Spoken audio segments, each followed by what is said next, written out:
Jadi kalau zikir itu sudah kuat dalam diri kita, ya sudah menghadirkan esensi zikir dalam diri kita, yang dilihat semuanya itu semua anugerah Allah Subhanahu wa taala. Jadi saat dia gembira itu dia bersyukur, dan saat dia sedang mengalami duka dia bersabar. Semua sama sebagai ibadah. Semakin kenal, semakin dekat, semakin mudah. Kadang belum minta sudah diberi. Ada yang orang belum berucap, Allah sudah berikan. Sehingga ketika menghadapi masalah yang sama ringan, bukan gak punya masalah, akan dihadapi, diringankan oleh Allah. Masalah yang sama, ini sampai ribut, ada argumentasi. Orang ini cuma senyum selesai. Kenalkan kepada Allah, nanti biarkan janji yang disampaikan oleh lisan Rasulullah itu terjadi. Pengen level tertinggi itu butuh perjuangan. Latihan dulu, kan? Menguras fisik, energi, tenaga, biaya, hasilnya indah. Tapi ada jalan cepat untuk mendapatkan itu. Nih aksesnya bangun kepada Allah. Nih Pak, indahnya begini Pak. Maaf ya. Lihat istri itu, ingat Allah. Lihat anak, ingat Allah. Ibu lihat suami, ingat Allah. Kalau melihatnya begitu, maka substansi berumah tangga itu nikmat rasanya, dan tanggung jawab itu melekat pada diri kita untuk terjaga dalam kebaikan. Ya. Saya nitipkan handphone saya ke antum, dan antum tahu itu punya saya. Ya, dan Anda mencintai saya misalnya, ta'zim di situ. Mungkin nggak handphone itu ditempatkan di tempat yang tidak baik? Mungkin nggak Anda taruh di lantai begitu saja? Demi Allah saya katakan, mungkin Anda akan mencari tempat terbaik, disimpan di situ, dirapi-rapikan, dilap-lap, karena Anda merasa itu punya saya yang dititipkan pada Anda. Manusia saja bisa Anda perlakukan demikian. Bagaimana ketika Anda melihat anak itu amanah Allah, yang Anda sebagai orang tuanya akan ditanya di kemudian hari. Maka kalau mau bersikap yang nggak enak itu, nggak bisa Pak kita lakukan. Mau bentak tuh nggak bisa. Mau marah tuh ditahan-tahan. Ya. Dan itu dijaga. Lihat istri sebagai amanah Allah itu beda caranya dengan hanya melihat kemanusiaannya saja. Istri melihat suami sebagai amanah Allah akan lain. Ya. Makanya akan selalu sempat dan optimal merawat istri sendiri dibandingkan lihat-lihat istri orang. Begitu sebaiknya. Ibu pun tidak harus berharap, kenapa ya suami saya nggak seperti Ustadz? Harapan yang sia-sia. Sudah ada turunan hikmahnya. Nah itu ada latihannya. Latihannya apa? Alladzina yadhkurunallah, zikir. Jadi kalau zikir itu sudah kuat dalam diri kita, ya sudah menghadirkan esensi zikir dalam diri kita, yang dilihat semuanya itu semua anugerah Allah Subhanahu wa taala. Jadi saat dia gembira itu dia bersyukur, dan saat dia sedang mengalami duka dia bersabar. Semua sama sebagai ibadah. Ajaban li amril mu'min. Kalau sudah seperti itu, kata Nabi, perkara hidupnya mengagumkan, gak ada keluhan. Itu latihannya zikir. Nah, zikir ini di Quran diturunkan dalam bentuk yang pokok berupa amalan ritual. Karena itulah semua bentuk amalan ritual disebut dengan zikir. Jadi kalau kita ingin hadirkan sifat tadi, maka cara pertama tingkatkan ibadah ritual. Salat.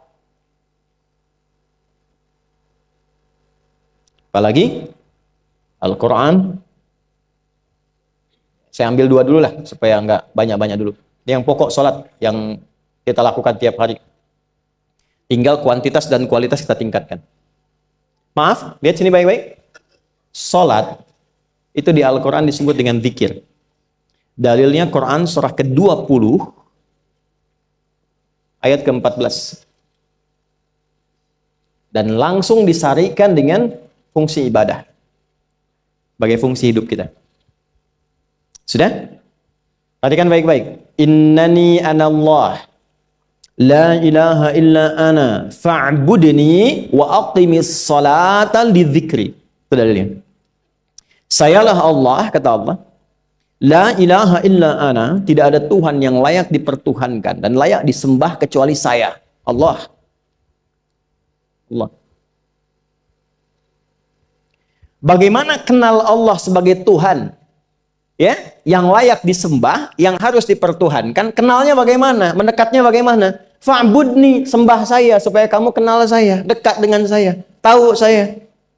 Bagaimana caranya? Wa aqimis shalah, tunaikan salat. Jadi kalau pengen dekat dengan Allah, terkoneksi kepada Allah, tersambung, punya sifat tawakal yang kuat, nih tingkatkan salatnya, tambah. Makanya tiap hari kita sholat 5 waktu itu untuk membangun konektivitas dengan Allah. Sebab kalau sudah dekat, aksesnya pun terbuka semua. Itu maksudnya. Anda dekat dengan pimpinan, akses di perusahaannya kan mudah untuk diakses. Ya kan? Kita punya kenalan yang kuat, yang punya sesuatu, aksesnya mudah dibuka. Kita kenal Allah dan dekat dengan Allah, apa yang sulit bagi Allah. Dan ini kita yakin. Nah sekarang Allah kasih jalan. Coba lihat orang-orang dulu. Ya. Mereka ketika akan melatih dirinya untuk tersambung kepada Allah, sholat semua, termasuk para nabi, rasul. Tapi dahsyatnya, ketika ada apapun dalam kehidupannya, yang sulit Allah mudahkan. Minta langsung dikabulkan. Dan sangat luar biasanya, seringkali terjadi mintanya lewat sholat. Nabi Zakaria itu kan dihukumi istrinya oleh medis itu menopause dan mandul. Maaf, nggak mungkin punya keturunan. Kapan mintanya? Dalam sholat. Mohon sama Allah. Dan itu dikabulkan. Dan diabadikan di Quran dengan surah yang sama, Ali Imran ayat 38 sampai 39. Hunalika da'a Zakaria rabbah qala rabbi habli min ladunka dzurriyyatan thayyibah innaka sami'ud du'a. Ya Allah, mereka mengatakan aku nggak mungkin punya keturunan. Mereka mengatakan istriku punya keterbatasan. Maka aku memohon kepadamu yang tidak punya batas dalam pemberian. Engkau yang maha mendengar. Kalau kepada yang maha mendengar doa saya tidak dikabulkan, mohon tunjukkan kepadaku lewat sholat ini ya Allah, dengan cara apa lagi dan kepada siapa aku mesti memohon. Itu nggak nunggu lama, permohonan selesai turun jawaban ayat 39-nya. Fanadatul malaikatu wa huwa qa'imun yusalli fil mihrab. Turun malaikat mengabarkan engkau dapat kabar gembira akan punya anak, langsung namanya dikasih Allah Yahya. Annallaha yubasyiruka bi Yahya. Artinya hidup yang mustahil menurut manusia, lahir dari rahim seorang perempuan, maaf, yang divonis monofos dan mandul, bayi yang hidup, kata Allah nggak ada yang mustahil, lahir dan terjadi itu. Yahya, John, lahirlah. Kapan terjadinya? Saat sholat. Karena itu saat dipanggil sholat, itu isinya tuh kan doa semua. Silakan ngecek, isinya doa semua. Dari mulai takbir, sujud sampai salam, isinya doa semua. Dan itu konektivitas kita dengan Allah, minta. Kapan itu bisa terkabul dengan cepat doanya? Kapan selesai urusan kita? Kalau koneksinya bagus. Makanya disebutnya zikir, yang terhubung, yang nyambung. Semakin kenal, semakin dekat, semakin mudah. Kadang belum minta, sudah diberi. Ada yang orang belum berucap, Allah sudah berikan. Sehingga ketika menghadapi masalah yang sama, ringan. Bukan nggak punya masalah. Akan dihadapi, diringankan oleh Allah. Masalah yang sama, ini sampai ribut, adu argumentasi. Orang ini cuma senyum, selesai. Betapa banyak masalah kecil diargumentasikan jadi besar. Akhirnya problem. Tapi tidak sedikit masalah besar dihempaskan di atas sajadah. Ketika koneksinya dengan Allah itu kuat, tiba-tiba hilang seketika. Selesai. Makanya Nabi Yakub kalau punya masalah, yang beliau lakukan apa? Dia bentangkan sajadahnya, dia sholat, dia mohon kepada Allah. Itu dilestarikan di Quran surah ke-12 Yusuf ayat ke-86. Aku tuh kalau sedang punya masalah apapun, ya aku bangun konektivitas dengan Allah. Innama ashku bathi wa huzni ilallah. Saya curhatnya cuma sama Allah. Ini Pak, ini bagian pertama. Jadi kalau ingin semakin kuat, sampai ada masalah diringankan, mau kerja dibukakan pintunya, itu ada jenisnya. Yang pokok ada 5 waktu, 17 rakaat. Yang detil itu ada pada sunnahnya. Dan itu hebatnya dalam Islam. Dijelaskan caranya, disebutkan tujuannya, dan diterangkan hikmahnya. Contoh. Kita sekarang jam berapa? Jam 9.20. Di waktu saat ini ada waktu sholat disebut dengan sholat duha. Duha itu dibagi 3. Ada awal duha, penguat zikir, pengganti seluruh bagian zikir di tubuh kita, yang disebut dengan syuruk. Itu kurang lebih jaraknya 1 jam setelah subuh. Jadi kalau tadi 4.45, ya 5.45 menjelang jam 6 itu masuk syuruk. Setelah itu masuk ke jam 8 sampai ke kurang jam 10 itu pertengahan duha. Pertengahan duha. Apa fungsinya? Di antaranya mempermudah rizki. Di antaranya. Bilangannya berapa? 2 sampai 4 rakaat bisa dikerjakan. Ya, dan harapannya apa? Bukan pada rizkinya. Ya, jadi jangan sampai motifnya cuma sekedar keduniawi, kurang tepat. Kenalkan kepada Allah, nanti biarkan janji yang disampaikan oleh lisan Rasulullah itu terjadi. Ya, jangan pada rizkinya, ini terbatas, cuma sampai situ. Tapi kalau kita minta sama Allah, dikasih jalannya itu dari sisi yang tidak kita duga. Anda berhitung, Allah kasih hitungan. Anda tak berhitung, Allah kasih apa yang tidak pernah Anda hitung sebelumnya. Itu poinnya. Maka lakukan sholat dekati, itu yang disebut sholat duha. 2 rakaat, tambah lagi 2, untuk kenal Allah. Kalau sudah merasakan dekat, sudah nyaman, sudah enak, muncullah kemudian kesan dalam hati. Terserah Allah mau kasih berapa. Yang penting sudah enak, sudah damai. Di titik itulah kemudian Allah limpahkan dari apa yang nggak pernah kita duga sebelumnya. Tiba-tiba keluar, kok ada telepon, dapat proyek, dapat macam-macam. Tapi tujuan sholatnya bukan untuk proyeknya. Buat kenal Allah, ulul albab ini. Kalau cuma pengen lancar, baru serabutnya. Kalau cuma pengen lulus proyek, itu baru daging luarnya. Ulul albab itu kenal Allahnya, sehingga dia tahu akses intinya tuh itu. Itu poinnya. Dan gak mahal. Emang kalau sholat duha di Anur bayar, Pak? Pakai biaya. Baiknya luar biasa. Sudah? Satu. Kalau mau lagi misalnya, ini yang paling dahsyat nih. Dibimbing kita sampai ke posisi terbaik di apapun itu. Jadi ayah terbaik, ibu terbaik. Ya, jadi karyawan strategis, di militer terbaik. Terbaik tuh gini, di tempat terbaik yang memuliakan tuh makom namanya. Makanya kuburan sering disebut makam kan? Ya kan? Maksudnya apa? Maksudnya Anda selama hidup berkaryalah yang baik, ibadah yang benar, sehingga Anda wafat pun terhormat. Ya, kata makom itu pertama kali di Al-Baqarah ayat 125, makom Ibrahim. Ya. Ketika Allah sampaikan dalam Al-Qur'an, didapatkan di situ makom Ibrahim, wa idh ja'alnal baita matsabatan lin-nasi wa amna wattakhidhu min maqami Ibrahim. Makanya kalau kita tawaf, itu dari mulai Hajar Aswad kan sampingnya dekat sekitar 5 meter ada makom Ibrahim kan? Itu tapak kaki pertama beliau meninggikan pondasi Ka'bah, dan di situ diabadikan kemuliaannya sampai beliau wafat. Dikenal sampai sekarang.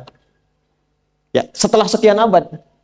Jadi kalau kita ingin terhormat dan masih dikenang sampai kapanpun, itu makom namanya. Tapi ada cara yang lebih hebat. Anda di posisi itu, lawan pun mengakui memang Anda yang pantas ada di situ. Itu namanya makom mahmuda. Makom mahmuda. Siapa yang bikin urutan 100 tokoh paling berpengaruh di dunia? Siapa? Saya tanya, yang nulis siapa namanya? 100.000? 200.000? Dia mencari langsung di Google tuh. Lambat mas, waktu habis. Michael Chart. Dia yang nulis, maaf ya. Urutan pertamanya siapa? Muhammad SAW. Yang nulis itu muslim atau bukan? Kok bisa tergerak hatinya untuk menempatkan seorang nabi muslim di tempat pertama? Saya tanya begini, kenal Abu Jahal nggak? Ya Allah, makin siang nih nggak fokus nih. Saya kira cuma di Bengkalis saja yang kenal Abu Jahal, sini kenal juga. Baik, Abu Jahal itu, apakah orang ini tidak kenal Nabi? Orang ini tahu, kalau saya sebut orang ini berarti kurang bagus ya. Kalau saya sebut beliau berarti baik ya. Abu Bakar saya sebut beliau, Abu Jahal orang ini. Maksudnya Abu Jahal. Apakah orang ini tidak tahu kalau Nabi itu mulia? Nabi unggul. Nabi hebat kan? Jadi mengakui sebetulnya Nabi unggul. Dan gulat dengan Nabi itu dalam olahraga kalah. Dia tahu Nabi itu kuat. Ya. Di dalam cinta juga tahu Nabi paling unggul. Abu Jahal melamar Sayyidah Khadijah ditolak, Nabi nggak lamar, Sayyidah Khadijah minta dilamarin. Ya.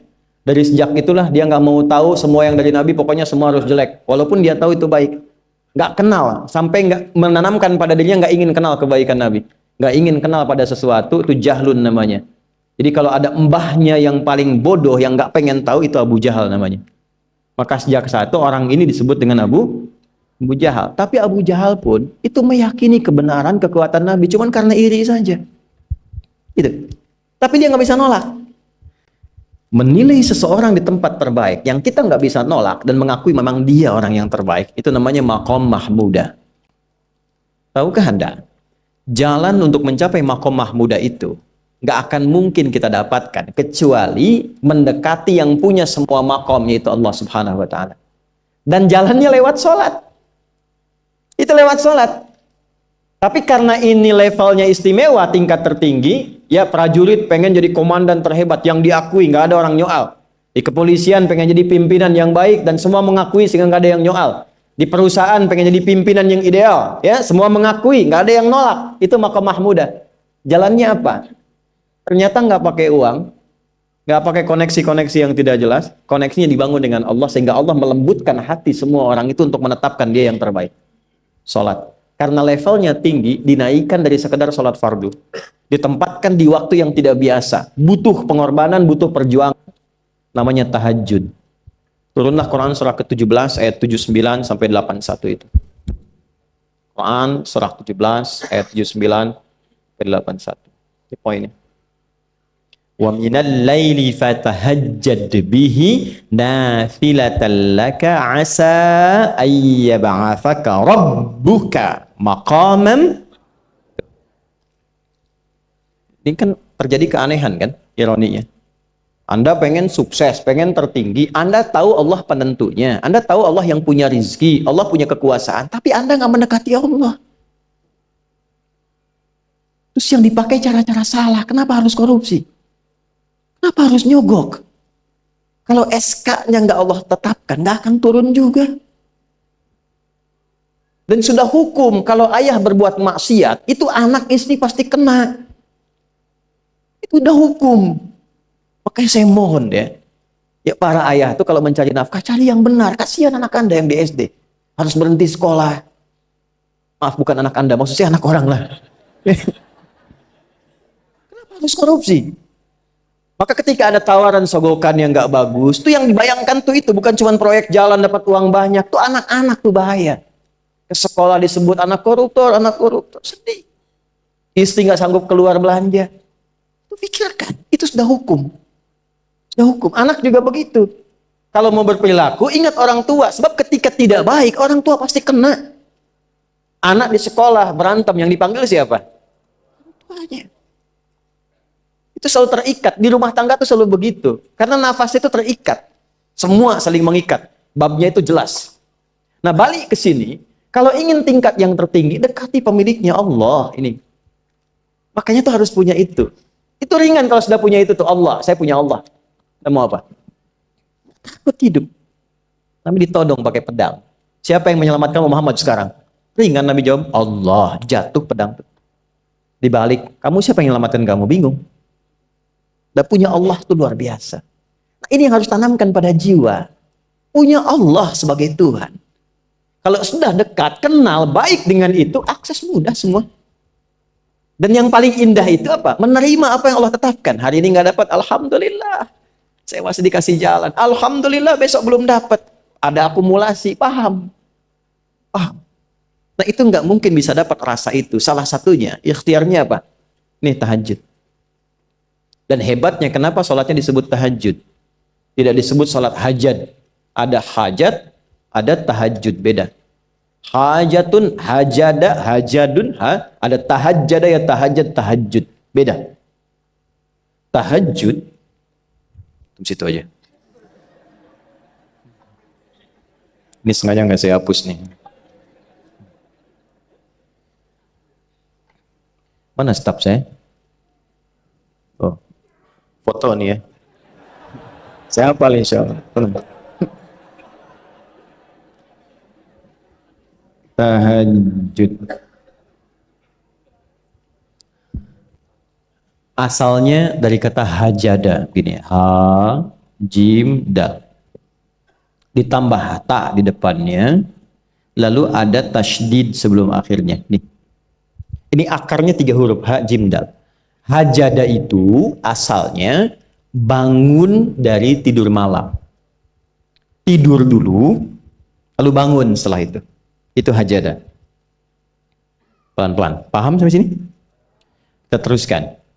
Kalau kita ingin berusaha untuk bangun, mengoptimalkan diri untuk bangun, maka tambahkan tak di depannya. Berusaha untuk mendapatkan atau mencapai sesuatu. Kalau yang kita akan lakukan itu tidak mudah, nggak gampang bangunnya, sehingga butuh rencana, butuh persiapan, ya kan? maka tambahkan tasydid sebelum huruf akhirnya.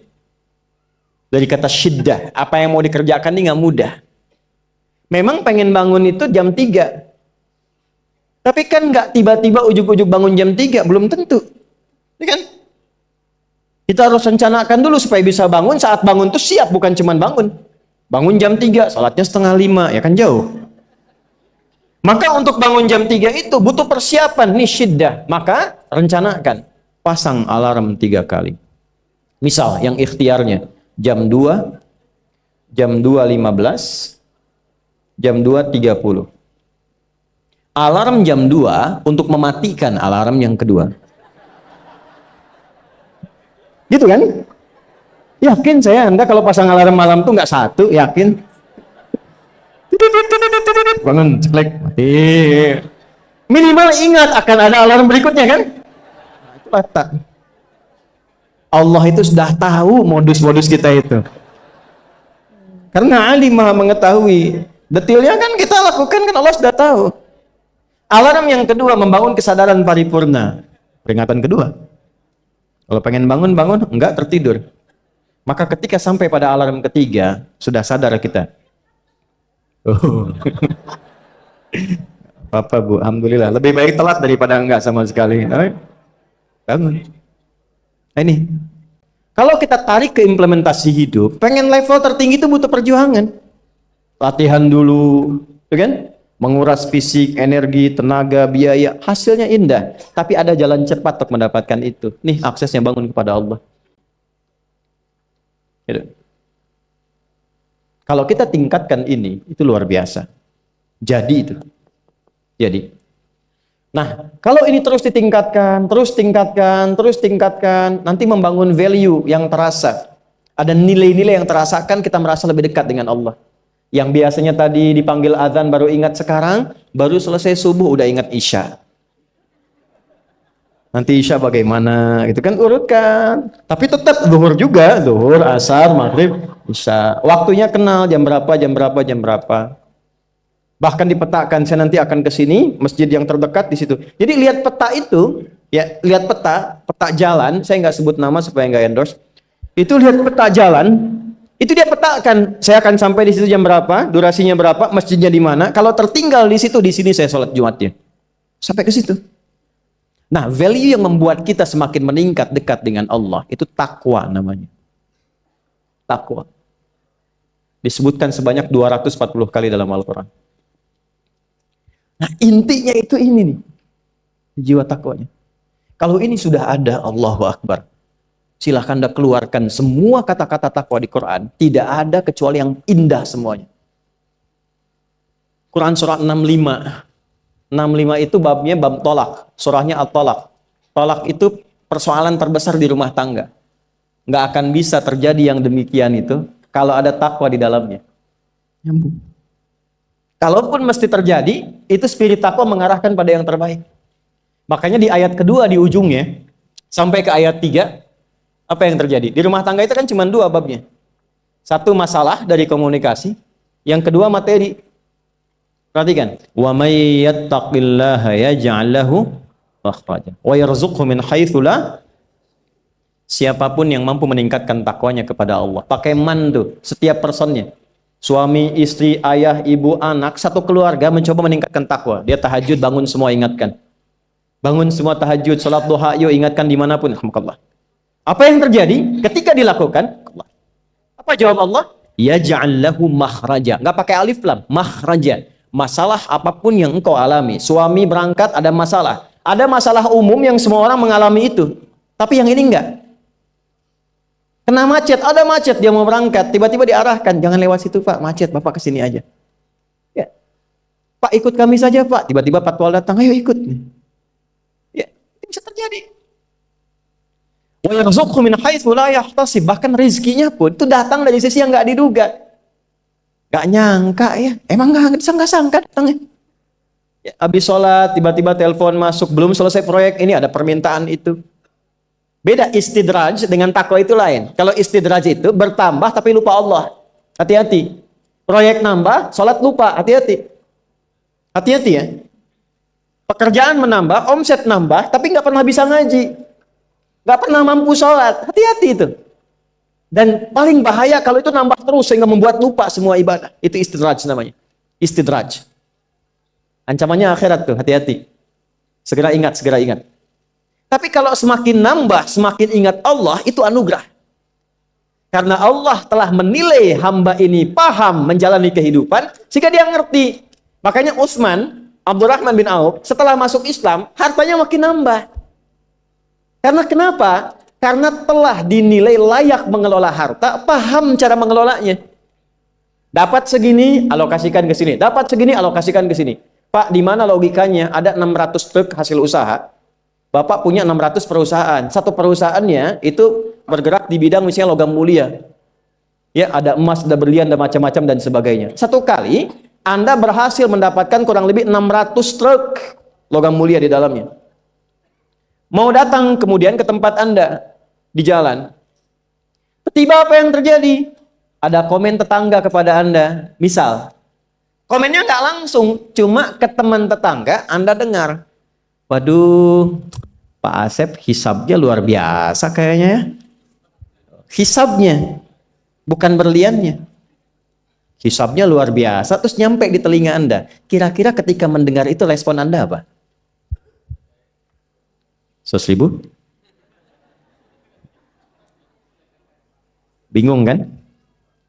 Bingung. Lihat Abdurrahman bin Auf, jazakallahu khair.